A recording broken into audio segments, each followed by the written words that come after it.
مثال کے اوپر بات کریں گے تو مسائل حل ہوں گے۔ جب میں برانڈ کی بات کرتا ہوں تو اپنے ملک کی بات کرتا ہوں۔ میرے ملک کے اندر وہ ہیرے ہیں جنہیں ابھی تک تراشا نہیں گیا۔ اگر میں بات کروں عمران خان کی، پاکستان کا نام روشن کیا، پاکستان کے اندر سے وہ پتھر اٹھا کے جن کو ہیرا بنایا، پاکستان کا نام بلند کیا، پاکستان نے ان کو نام دیا، پہچان دی۔ میری زندگی میں سب کچھ پاکستان ہے۔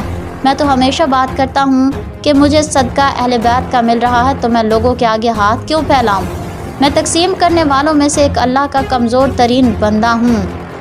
میں یہ بھی بات کہتا ہوں جنہوں نے 5 سے آؤٹ کیے ہیں، آج وہ اپنے گھروں میں بیٹھ کے یہاں ٹیلی ویژن پر بیٹھ کر بچوں کا رزق کما رہے ہیں۔ میں اللہ تعالیٰ کا شکر ادا کرتا ہوں، زیادہ کرکٹ نہیں کھیلا لیکن اللہ تعالیٰ کے فضل و کرم سے حق اور سچ کی بات کی ہے۔ جہاں جاتا ہوں اس کی مہربانیوں سے عزت ہی عزت سمیٹتا جاتا ہوں۔ یہ صرف پاکستان اور اللہ کی مہربانی اور اہل بیت کی محبت سے اللہ نے مجھے نوازا ہے۔ میں دنیا کا تیز ترین فاسٹ بالر پاکستان کی سرزمین سے بن کے سامنے آیا۔ اگر مجھے عمران خان جیسا کپتان ملتا، کم از کم میں نے 6 سال خود کرکٹ کھیل کے پاکستان کا نام روشن کر دینا تھا۔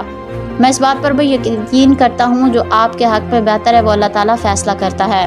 آج میں پی ٹی وی پر بیٹھ کر وہ چیزیں آپ کو بتاؤں گا جو برانڈ بناتی ہیں، جنہیں برانڈ بنانے کا پتہ ہوتا ہے۔ میں پاکستان کی خدمت فرض اور فخر سمجھ کے کرتا ہوں اور کرتا رہوں گا۔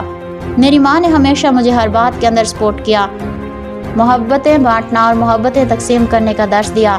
میری ذات پر اگر کوئی بات کرنی ہے تو ضرور کریں، میں کبھی بھی آپ سے اس بات کا جواب نہیں دوں گا، لیکن جب میرے ملک کی بات آئے گی تو میں آپ کا جواب بھی دوں گا اور آپ کو لگ پتہ جائے گا۔ اللہ تعالیٰ برداشت ہی نہیں کرتا کہ جس انسان کو میں نے پیدا کیا اس کی کوئی بے عزتی کرے، اس کا نیچا گرانے کی کوشش کرے۔ ہم اور آپ کون ہو سکتے ہیں جس کو اللہ تعالیٰ نے عزت دی اس کو نیچا گرانے کی کوشش کریں؟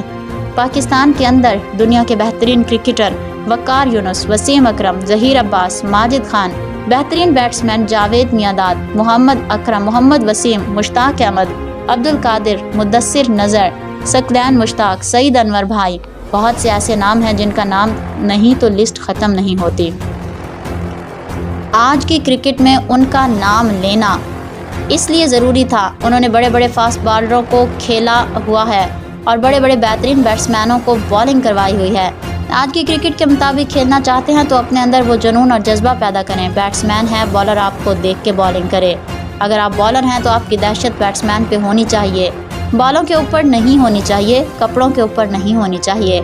آنے والا دور پاکستان کرکٹ میں بہت روشن مستقبل میں نظر آ رہا ہے۔ با اسٹار بنے، اسٹار کو دیکھ کر اسٹار بنتے ہیں۔ سابقہ کپتان دنیا کرکٹ کا عظیم آل راؤنڈر جس کا نام عمران خان ہے، اس نے پلیئر بنائے ہیں اپنی ذات سے ہٹ کے۔ وہ پاکستان کو پہلے دیکھتے تھے پھر کوئی اور بات کرتے تھے۔ وسیم اکرم سامنے بیٹھ کر کہنا، وسیم اپنے دور کا خطرناک ترین بالر تھا، لیکن میں اگر محمد عامر کی بات کروں تو وسیم اکرم سے زیادہ ٹیلنٹ والا لڑکا تھا، لیکن اس نے بدقسمتی سے غلطی کی اور غلطی کی سزا پاکستان کو بھگتنی پڑی۔ شعیب اختر کے بارے میں ان کے سامنے بیٹھ کے کہا، اگر میرے پاس تم ہوتے، اللہ تعالیٰ نے آپ کو عزت تو دی ہے لیکن میں دنیا کو بتاتا کہ شعیب اختر کیا چیز ہے۔ انضمام الحق، وقار یونس، عاقب جاوید، مشتاق احمد، عبدالقادر، پاکستان کو نام چاہیے ان جیسے جس طرح عمران خان ان کو تیار کیا تھا۔ اپنی رائے کا اظہار کریں لیکن اپنی حد میں رہ کے۔ میں ان لوگوں کو یہ بات بتا دینا چاہتا ہوں کہ میں نے ہمیشہ پاکستان کی بات کی ہے اور پاکستان کی بات کرتا رہوں گا۔ میرے بچوں، آپ نے وہ دنیا نہیں دیکھی، اللہ تعالیٰ نے جو مجھے دنیا دکھائی ہے، اسی لیے کہتا ہوں جو اللہ تعالیٰ نے مجھے عزت دی ہے اہل بیت کے صدقے، میں اپنے ماں باپ کے خدمت کے صدقے اور پاکستان کا سر فخر سے بلند کیا ہے اپنی ایمانداری اور اللہ کی محبت سے۔